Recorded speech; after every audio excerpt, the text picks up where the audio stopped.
Baiklah, di sini saya mengambil jurnal yaitu tentang The Central Role of Cytochrome P450 in Cyanobatic, di mana ini telah tercantum pada database PubMed dan juga jurnal rujukan lainnya yang membantu pada video ini, yaitu analisis polimerase gen CYP pada metabolisme obat melalui pendekatan bioinformatika.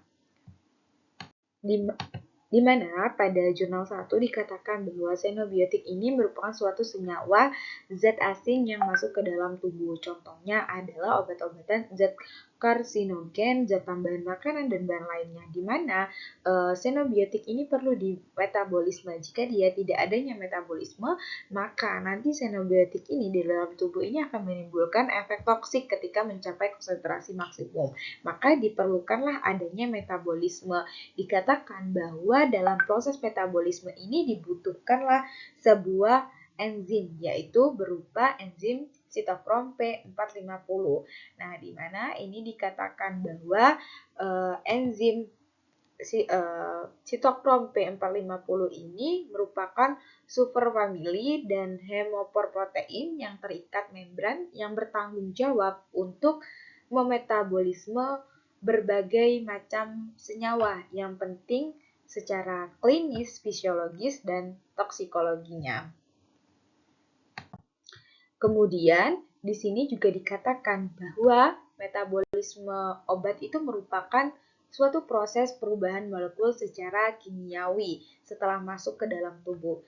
Jadi pada umumnya metabolisme ini nanti akan mengakibatkan penurunan efek terapi. Sebagian besar jika obatnya itu bersifat lipofilik yang kemudian nanti akan dikonversi menjadi hidrofilik selama proses biotransformasi sehingga meningkatkan kelarutan dalam air dan tereliminasi di dalam urin atau hati. Dikatakan bahwa xenobiotik ini di metabolisme dan nantinya akan dikeluarkan atau eliminasinya itu bisa melalui urin, kemudian melalui empedu atau fases dan juga dari expression dan juga dari keringatnya.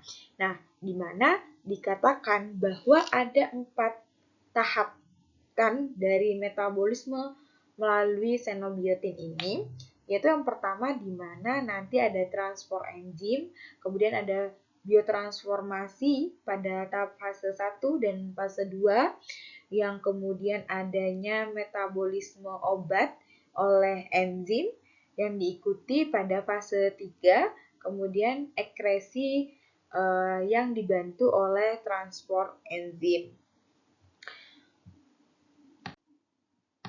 Dapat dilihat pada gambar ini, dia ada dikatakan bahwa metabolisme xenobiotin itu tuh ternyata ada melalui 2 fase. Ada fase 1 dan ada fase 2.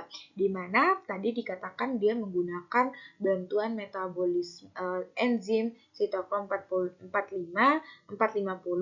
di mana ini fase 1 ini CYP, yang dimana pada tahap 1 ini terjadi proses oksidasi, reduksi, dan hidrolisis sehingga obat itu tidak dapat disekresikan dari tubuh. Kemudian obat yang dimodifikasi kemudian dikonjugasi nanti. Terjadinya oksidasi, dikonjugasi menjadi senyawa yang polar dalam reaksi fase 2 ini.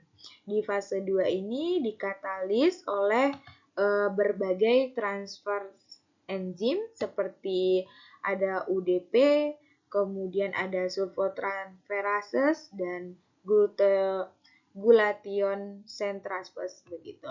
Nah, kemudian dikatakan bahwa metabolisme xenobiotik dalam enzim ini dibagi menjadi 2 tadi, di mana enzim yang berperan pada fase 1 itu nanti berfungsi untuk membuat xenobiotin ini lebih polar seperti yang saya katakan tadi. Di fase 1 ada terjadi oksidasi yang nanti enzimnya itu akan xenobiotik tersebut menjadi lebih polar, kemudian menyediakan tempat untuk reaksi konjugasi. Kemudian pada fase 2, enzim-enzimnya ini merupakan enzim yang konjugasi dan dapat langsung nanti akan berinteraksi dengan xenobiotin, tetapi lebih sering berinteraksi dengan metabolit yang dihasilkan oleh enzim fase 1.